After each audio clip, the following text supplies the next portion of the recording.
Live, where news comes first. From the Mesilla Valley and Las Cruces to El Paso and the borderland. This is ABC7's Good Morning El Paso.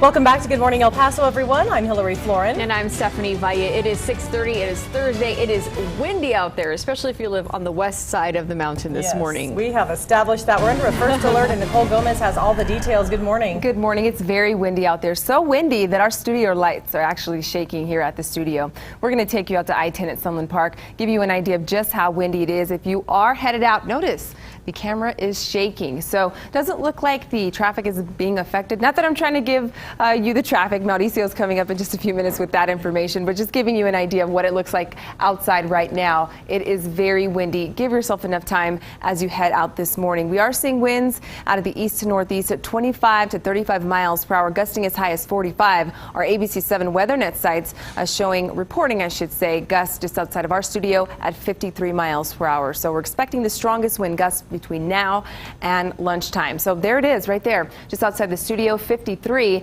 Northeast El Paso, occasional gust throughout the morning, but at Travis Elementary School, 24 miles per hour so far. On the east side of town, it's windy as well. At the airport, 21 miles per hour, but notice Guadalupe Pass, 53, even stronger, Sierra Blanca and Van Horn at 43 miles per hour. So the winds not letting up this morning. Again, that wind advisory in effect until lunchtime. So that's why the first alert is in effect. Make sure before you head out this morning, tie down the Halloween decorations. You may run into some areas of blowing dust. So again, give yourself enough time as you head out this morning. Stephanie? All right. Thank you, Nicole. Hillary Clinton and Donald Trump squared off one final time in last night's debate. But was it enough to change voters' minds with less than 3 weeks to go until Election Day? It's your voice, your vote.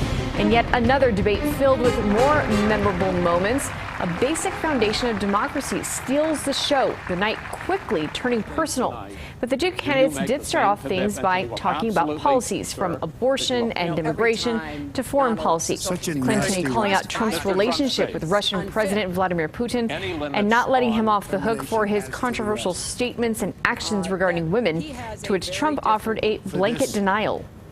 We have some bad hombres here, and we're going to get them out. He started his campaign bashing immigrants, calling Mexican immigrants rapists and criminals and drug dealers. Early voting in Texas begins on Monday. Election Day is just 18 days away.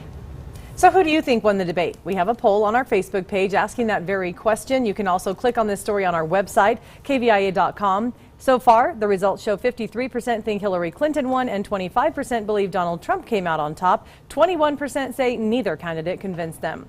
Those numbers are pretty consistent with the national poll, too. According to a CNN ORC poll of debate watchers, Hillary Clinton won the debate 52% to 39%. And Hillary, with weeks written up for reports of hacking attempts into voter registration systems across the country, local election officials say they're making sure everything is secure as they get ready for November 8th. The El Paso voter rolls are kept locally, and new registrations are compared to state and federal records to make sure they're legitimate. El Paso County has seen an increase in registered voters since the last election, up to about 427,000 now. That's up from the 394,000 in 2012. Once a resident submits their registration form, they get put into the secured local offline database, and the county and system vendors have been checking to make sure that it stays secure. The construction of a new road in Socorro is hoping to bring more than just an additional route for drivers. Work will soon begin on Old Waco Tanks Road to connect I-10 to North Loop and the city of Socorro. It'll soon become a 4-lane road with sidewalks and bike lanes. New this morning, Good Morning El Paso's Denise Olivas has reaction from those who will be directly affected. Denise.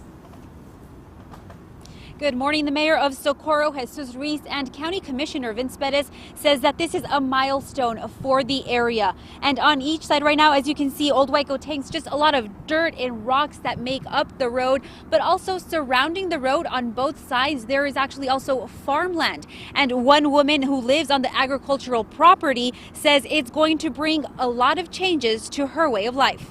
Now we're not going to have the same privacy. Why? Because we're going to have a lot of incoming traffic, so a lot of the privacy that we have in our farm, it's not going to be the same anymore. And Samaniego says that she is okay with the growing pains. She knows how the construction of Old Waco Tanks Road will improve the commute for Socorro residents because she takes this dirt road almost every day. And just like the mayor, she too hopes that this project will attract more businesses and entertainment. And if you drive further south on Old Waco Tanks Road to North Loop, you can see it is plagued with orange barrels because of another construction project. And the manager at nearby Rafa's Burrito says that's slowing down business. Once that construction is done and Old Waco Tanks Road is paved, Jackie Gurola says the burrito making business could see a shift. I think it's really going to help us to bring more clients, and it's going to be easier for them to get here, so it's going to help us a lot. And the mayor of Socorro says that this project is expected to take 1 to 2 years and at a price tag of about $9 million. But again, this is going to be completely transformed with 4 lanes, sidewalks, bike lanes. And he's hoping that more tourists take advantage of those bike lanes, say to head down to the Socorro Mission that's south of us here. So again, hoping for a lot of changes once this road is paved. For now, we are live in Socorro. Denise Olivas, ABC 7. Thanks so much, Denise. And now, new this morning, the El Paso County Sheriff's Office is searching for a wanted sex offender on the run. Angel Ramos was released from prison back on September 15th and failed to register as a sex offender with the county. Ramos was convicted of aggravated sexual assault and indecency with a child, the victims only 5- and 6-year-old girls. He is also a confirmed member of the Barrio Azteca prison gang. If you see him, you're asked to call the Sheriff's Office at 538-2008. Dozens of people were alone when they died in Doña County, but they were not alone when they were laid to rest.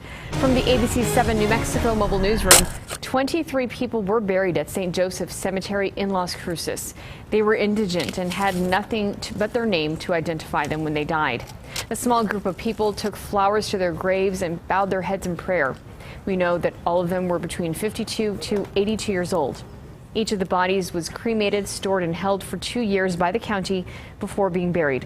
86 people have been buried in the 5 years the county has performed the service, and this one was the largest one yet. It's now 6:37, time for weather and traffic on the 7, starting with a lot of wind this morning. Hi, Nicole. Good morning. It is windy out there. As you get the kids ready for school, make sure they're dressed properly because this cold front that we're tracking will bring cooler temperatures this afternoon. Your bus stop forecast temperatures range between 58 to 60 degrees.